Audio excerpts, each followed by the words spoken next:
Alô, amigos, mais uma vez estamos aqui reunidos para trazer uma entrevista que tenho certeza vai ser do gosto de todos os senhores. Primeiramente, eu quero agradecer à equipe de GBUX Previdência e Seguro de Pessoas que nos permitem chegar sempre aí na sua casa com uma entrevista nova e sempre do seu interesse. Você acredita que santo de casa não faz milagre? Daqui a pouquinho nós vamos falar a respeito disso. Santo de casa, trazendo um tema do seu agrado, que é constelação familiar.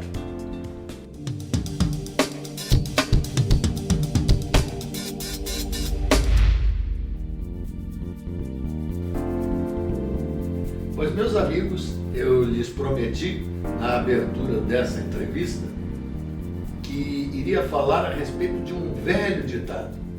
Aquele ditado que dizia que santo de casa não faz milagre. Pois hoje eu vou contrariar esse dito antigo.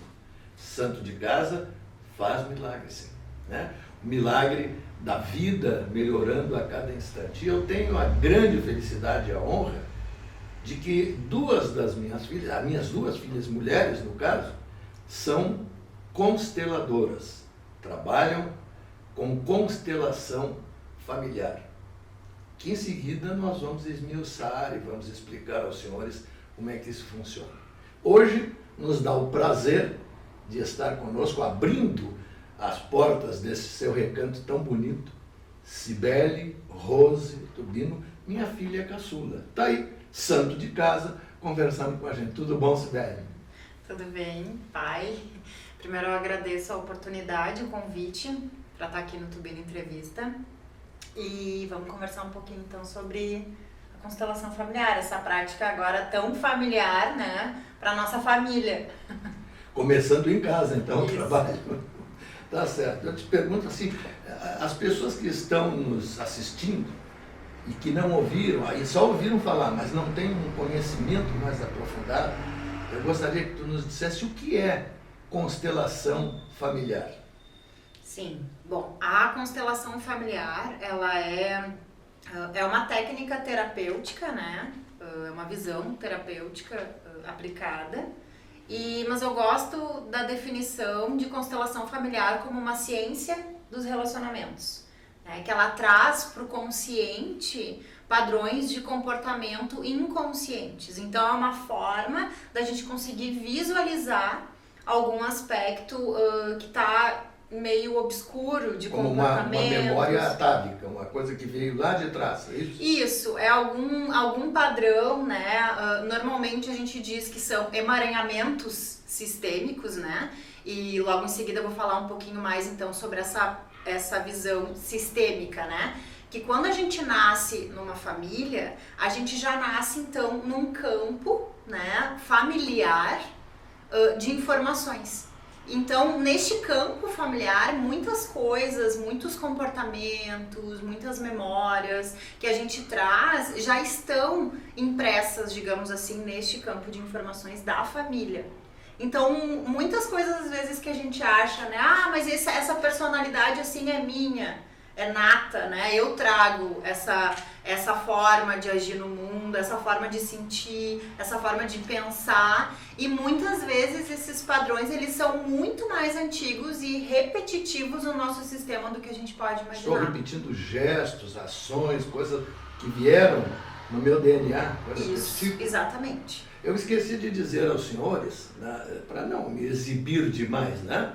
A Cibele é advogada, pós-graduada e tem uma ligação, eu estou falando disso agora, porque tem uma ligação, eu vejo nas nossas conversas particulares e nas tuas manifestações, entre o direito, né, a faculdade de direito, digamos assim, a ação do direito e a constelação familiar. Me explique como é que funciona essa coisa.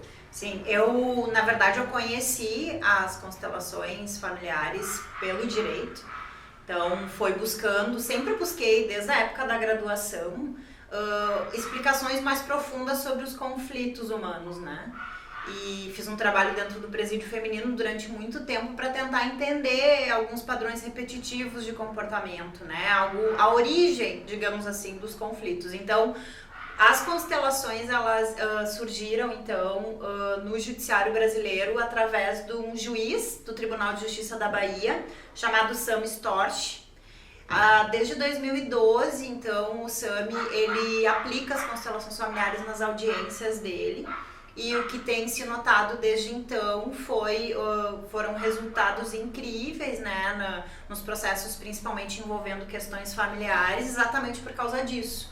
Se consegue, através das constelações, né, depois a gente vai explicar um pouquinho melhor, a gente consegue ampliar o conflito, aquela questão que o cliente traz, e a gente consegue olhar, através desse olhar mais ampliado, a gente consegue chegar muitas vezes no cerne do conflito. A origem de tudo. A origem. O comportamento, da maneira de ser. Sim. E pelo simples fato da gente olhar algo de uma forma mais ampliada, né? Digamos com uma outra consciência mais ampla, esse simples, que nem tão simples mas esse olhar ampliado já gera um movimento no sistema, como a gente chama.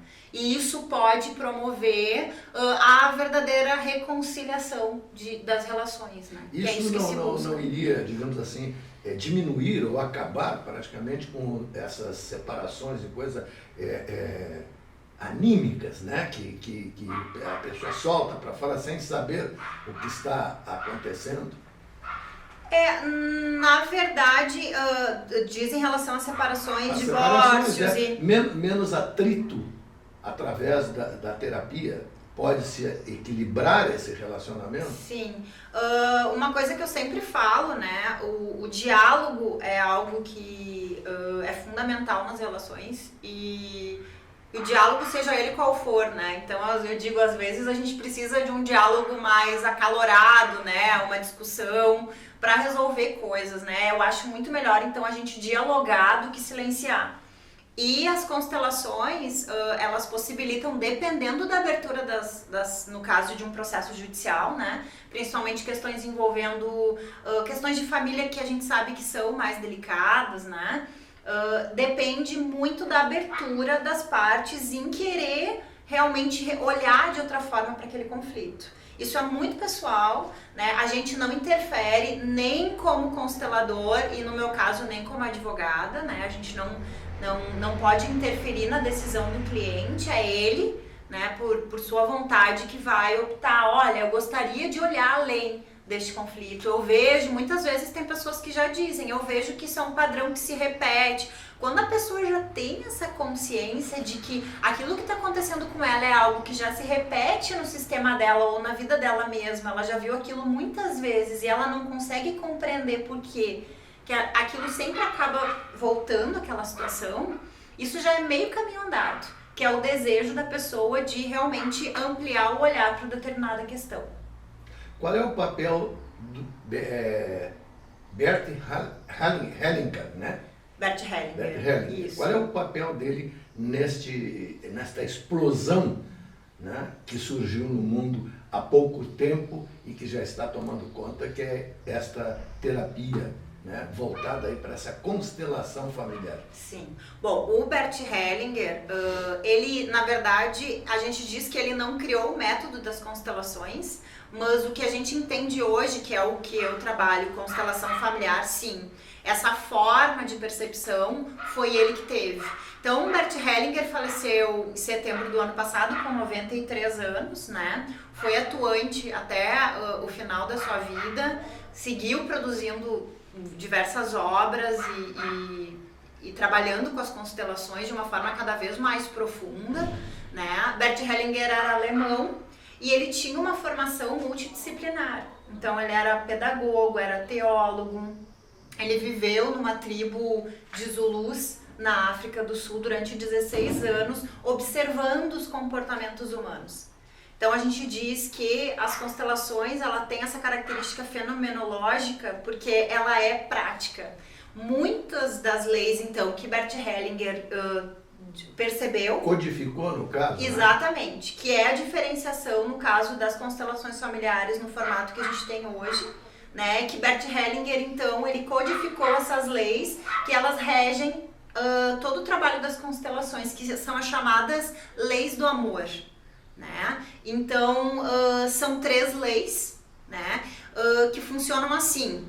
Todas as nossas relações, elas implicitamente, elas são regidas por essas 3 leis, que quando não são cumpridas, né, geram consequências. E aí é o que a gente chama dos emaranhamentos sistêmicos, que são aqueles entraves da vida. Então, quando a gente procura, né, um terapeuta, a gente brinca que eu não conheço, não sei se tu conheces, mas provavelmente também não, alguém que procure algum processo terapêutico porque esteja se sentindo maravilhosamente bem e não esteja com nem a sua vida super fluindo. Normalmente o que acontece é quando a gente encontra algum empecilho na vida, em algum aspecto que seja, a gente vai buscar de uma forma mais aprofundada essa questão do autoconhecimento, independente do caminho que se escolher, né? Então, o que se diz? Quando a gente nasce, então, numa família, né, nós estamos sob essas 3 leis, mesmo sem nos darmos conta, porque elas agem, então, num outro nível de consciência. Vamos, então, às 3 leis. Sim. Vamos lá. Então, a primeira lei, tá, é um pertencimento, ou seja, todos pertencem. Essa lei ela é muito profunda e em praticamente todas as constelações que eu já participei e trabalhei, a gente percebe que é o que mais salta aos olhos, essas questões de exclusões, né? Então, nessa ideia de todos pertencem, todos pertencem, né? Dentro de uma família. Porque o que acontece? Principalmente, né, hoje em dia a gente está num momento onde parece que está cada vez mais as pessoas se abrindo, né, pra lidar. As coisas espirituais, né, também. E com as uma coisas outra... místicas, eu acho que há uma abertura muito grande disso. Sim, hoje, né? mas tem essa questão da aceitação da individualidade, da diferença do outro. Isso eu acho que é um momento muito rico que a gente vive hoje. Isso evita esse tipo de descumprimento, eu acho, dessa lei. Se a gente voltar um pouquinho no tempo dos teus pais, dos meus avós, né, nem precisa ir muito além, né, até porque a gente diz que as constelações a gente trabalha basicamente, então, essa memória até a 3ª geração, né, e basicamente é isso, a gente não precisa voltar muito, né, os padrões eles ficam, os padrões principais mais fortes, nessa... Até a 3ª Isso. A gente percebia o quê? Havia muitos padrões de exclusões, né? A gente pode colocar aí vários: o alcoolismo, a prostituição, filhos tidos fora do casamento, que é uma coisa que a gente observa que é muito mais comum do que a gente imagina, né? Amantes, vários tipos de padrões de vício numa família. O que a família fazia? Porque tinha muito essa ideia de preservar a honra. Essas pessoas não pertencem. Essa é a exclusão que tu falava. Isso é exclusão. A pessoa, de repente, é excluída ou por um desses motivos, ou por bebida, ou outro vício, ou por uma gravidez indesejada, esse tipo de coisa. A gente pode colocar aí nesses padrões de exclusão qualquer padrão que fuja à normalidade de determinado clã, né? A normalidade dentro da ideia do meu clã, o que é certo e o que é errado. Então, a partir desse padrão que cada clã e cada cultura tem a sua, nós excluímos, né? Só que o que acontece? Por essa lei do pertencimento não existe essa exclusão, né? Então, o que vai acontecer? Se um ancestral, né, foi excluído, um descendente vai entrar, como a gente diz, ele vai ocupar esse lugar deste excluído, isso nesta memória mórfica desse campo familiar, tá? E ele vai ter comportamentos muito semelhantes ou muitas vezes iguais a esse ancestral excluído, simplesmente para o clã incluir. E eles poderão passar novamente por essa prova, ou seja, excluindo novamente e vai se repetir mais adiante. Exatamente. Esse é um padrão que a gente diz que é o que acontece, que é o que a gente fala dos padrões repetitivos. Os padrões eles vão se repetir até que alguém faça esse movimento de acolhimento, que é o que a gente chama que esse olhar com amor, mas é um amor diferente do que a gente costuma conceber como amor, porque é um amor efetivamente incondicional que não julga. Ele compreende que, com essa diferença, da forma como foi e como é, também pertence. Então, através desse trabalho que as constelações ajudam, né, inclusive as pessoas a conseguirem acessar essa consciência amorosa, onde a gente consiga fazer essa inclusão que está acima desse julgamento, a gente consegue restabelecer, então, esse equilíbrio, respeitando essa lei do pertencimento. Essa é a primeira lei. Essa é a primeira lei. Vamos à segunda, então. Então, a segunda lei, a gente tem a lei que é chamada lei do equilíbrio, ou lei do dar e receber, né?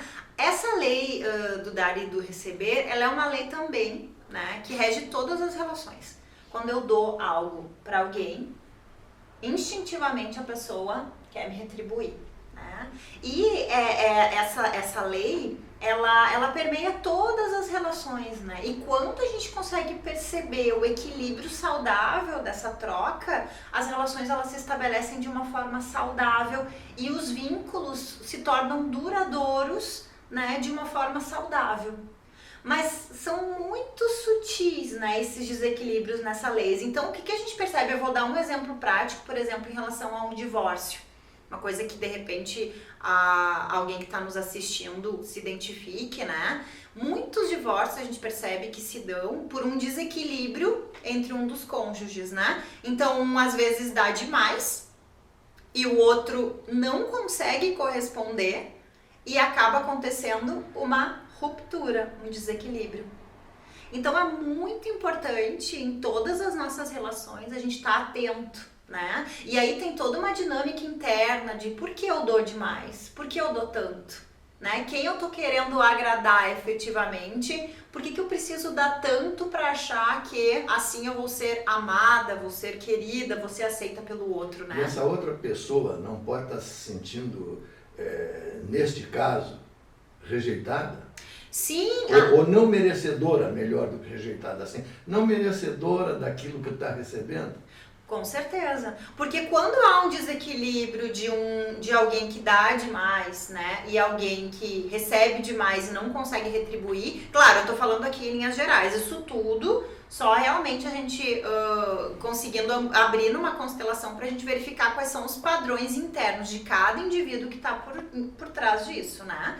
Mas em linhas gerais, então, a gente tem que cuidar o equilíbrio, né? Tanto no dar como no receber. Assim como há um problema sério em pessoas que não conseguem receber. Elas precisam dar muito. Isso também gera um desequilíbrio nas relações, né?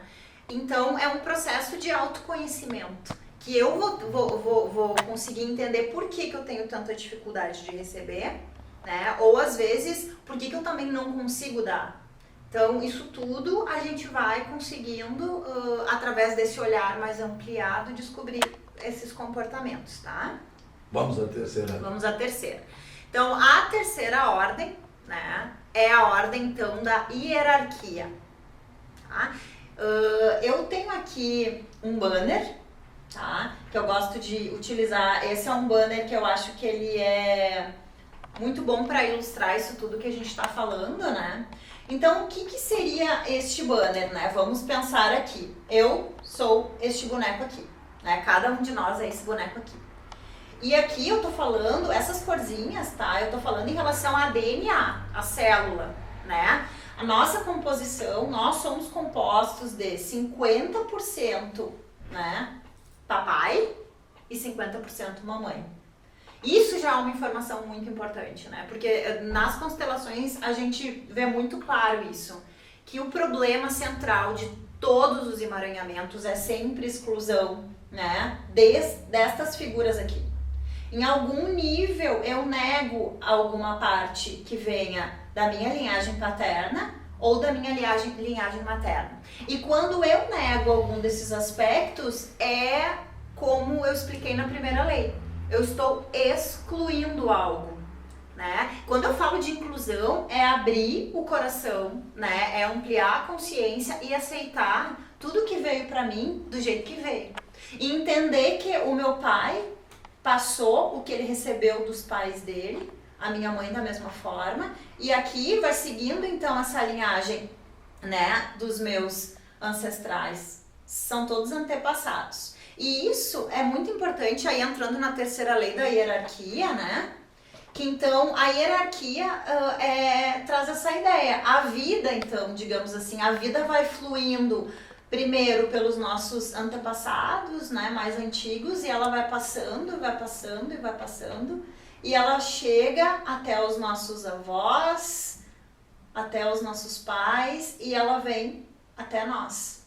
E essa vida, como uma cachoeira, né, ela tem que fluir para frente. A fluição da vida é sempre assim.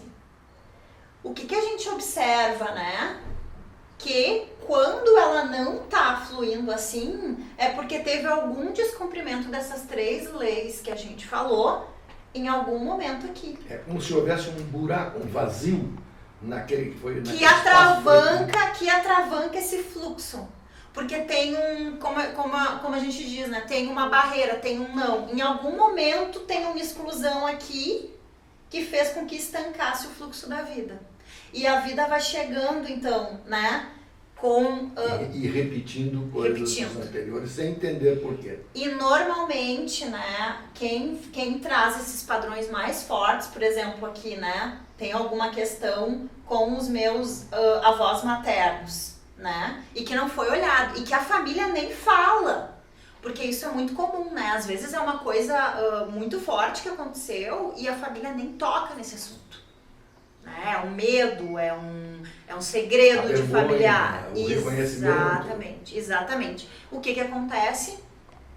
Os descendentes, né? Naquele amor que a gente diz, aquele amor infantil, que é um amor cego, ele simplesmente quer salvar a família. Então é o que a gente diz, é um amor cego. Ele não tem sabedoria, mas é puro amor infantil. Então a criança nasce numa família e ela percebe esse padrão mais forte de exclusão, ela vai repetir a mesma coisa. Até isso simplesmente ser olhado e acolhido. E aí as pessoas dizem, né, mas parece mágica. É porque a gente dá espaço para todos pertencerem no sistema, então o descendente não precisa mais ocupar um lugar que não é dele, ele volta para o seu lugar. Então é uma questão de ordem.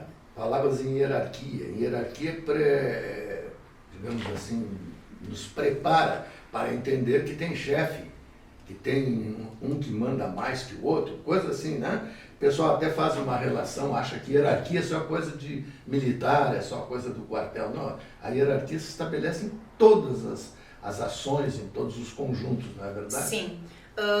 De acordo com, né, Bert Hellinger fala muito sobre isso, e nas constelações um princípio bem básico e fundamental é que a ordem precede o amor. Então, sem ordem, né, a gente não consegue respeitar as leis. E muitas vezes, sem a ordem, a gente não consegue identificar onde é que está o descumprimento dessas leis. Então, a ordem ela é fundamental para qualquer sistema, né? Eu sempre faço uma brincadeira, se o nosso corpo humano não respeitasse a ordem, se os órgãos não respeitassem a ordem, né? E o coração dissesse, não, hoje eu vou ficar no lugar do pulmão, né? O que aconteceria com o nosso corpo, né? A gente ia colapsar e não iríamos sobreviver. Assim é em todos os sistemas, né? Mas uma coisa muito importante de tudo isso que a gente falou é que o mais importante, eu acho, de todo mundo que deseja fazer esse trabalho ou qualquer trabalho de autoconhecimento, é um processo individual, né? É de cada um. Isso é muito importante.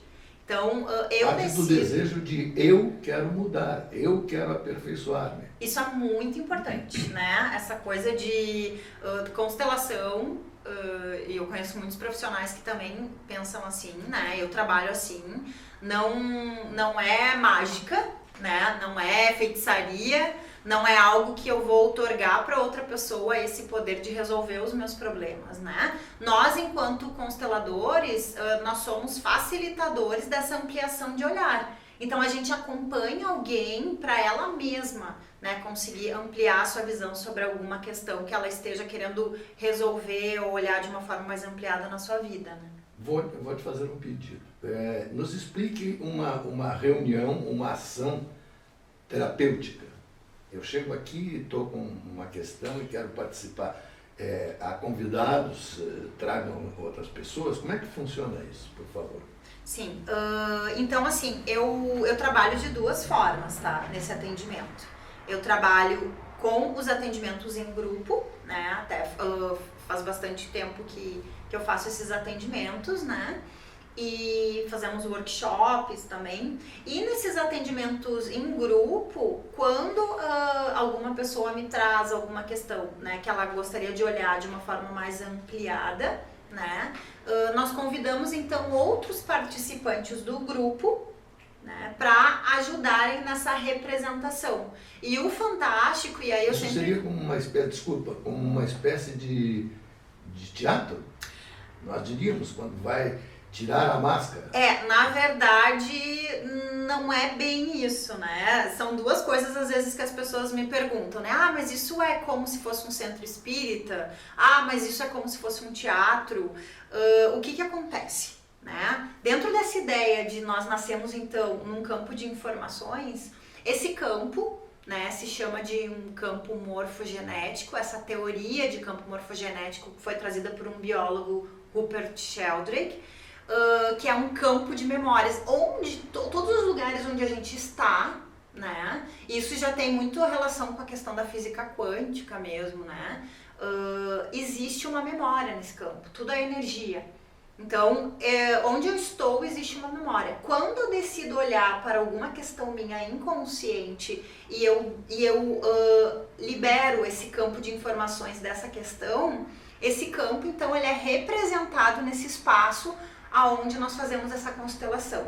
Então, esses representantes que a gente escolhe... Com as pessoas que estão participando do grupo. Isso, com as pessoas. As pessoas, elas vão sentir no seu corpo, né, percepções que seriam do teu campo, dessa questão que tu queres olhar.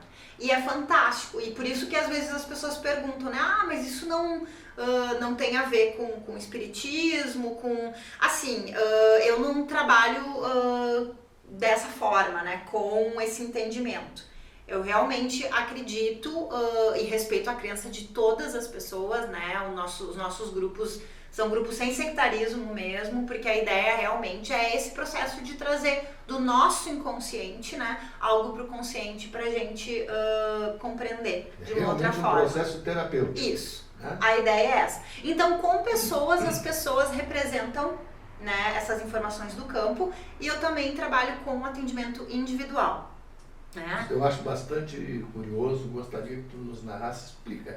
Eu tenho vergonha, não quero participar com o grupo, pode aparecer algumas questões minhas mais delicadas que eu não quero expor, então tu ofereces esse atendimento individual. Como é que procede? Já que eu não tenho outras pessoas, né, para balizarem, para se movimentarem, para me dar esse apoio, como é que eu faço? Para o atendimento individual, a gente utiliza esses bonecos, né, que assim como a constelação em grupo, onde as representações são feitas por pessoas, né, aqui nós utilizamos então os bonecos. Esses bonecos vão representar o pai, a mãe, o tio, enfim, vai representar todos os componentes, sim, ou alguns dos componentes principais. Basicamente é isso, também padrões de comportamento, a gente utiliza para diversos tipos de representação, tá? Da mesma forma como é feito com as pessoas. E este pequeno círculo, então, é uma representação deste campo morfogenético que se abre também para a gente olhar essa questão. Vai ter o mesmo resultado do que em grupo? É o mesmo resultado, né? E uma coisa que eu sempre enfatizo bem, depende da pessoa. Cada pessoa funciona de uma forma. Então, dependendo da minha abertura para olhar determinada questão, o campo vai se apresentar de uma determinada forma e vai me trazer as informações que eu tô pronta para olhar. Tá bem. Sibeli, um prazer muito grande mais uma vez estar aqui contigo. Tu sabes o quanto nós te amamos, o quanto nós te queremos bem, e está aqui nos auxiliando a maravilha, né? em família, o Júnior na produção, na direção, a Cibele aqui hoje nos dando a entrevista, eu conversando, e eu quero mandar um abraço a todos os filhos, e especial para a nossa outra consteladora familiar, que é a Cláudia Rosi, lá em Florianópolis. E eu pediria que tu deixasse todos os teus modos de contato, que as pessoas possam fazer contato contigo, aqueles que queiram uma sessão especial ou que queiram fazer parte de um workshop. Sim. Então, eu vou deixar o meu WhatsApp, né, o meu telefone, eu estou sempre à disposição. Qualquer dúvida, qualquer esclarecimento para algum eventual agendamento, tá? Então, o meu telefone é 051 9136 4956 e o meu perfil no Instagram, né, de constelação familiar. Então, o endereço para acessar lá o perfil é Cibele_constelação, tá? Sem o cedilha. Cibele. Isso. C-I-B-E-L-A. L-E. Cibele. Isso. _constelação, sem o cedilha e sem o tio. E aí no perfil do Instagram a gente coloca, então, a gente está sempre atualizando ele com conteúdos sistêmicos, né, informando todos das próximas atividades, né, presenciais e passando informações dos nossos tipos de atendimento também. Então, qualquer outro esclarecimento a gente está à disposição. E muito obrigada pela oportunidade, foi muito bom. Um beijo carinhoso no teu coração, vá com Deus. Nós ficamos imensamente agradecidos e sei que os nossos amigos também vão apreciar muito esta entrevista. E eu quero encerrar agradecendo também a equipe de GBUX, Previdência e Seguro de Pessoas, que nos permitem chegar quinzenalmente trazendo uma entrevista nova, né, para todos os senhores. Até lá, fiquem com Deus, um abraço.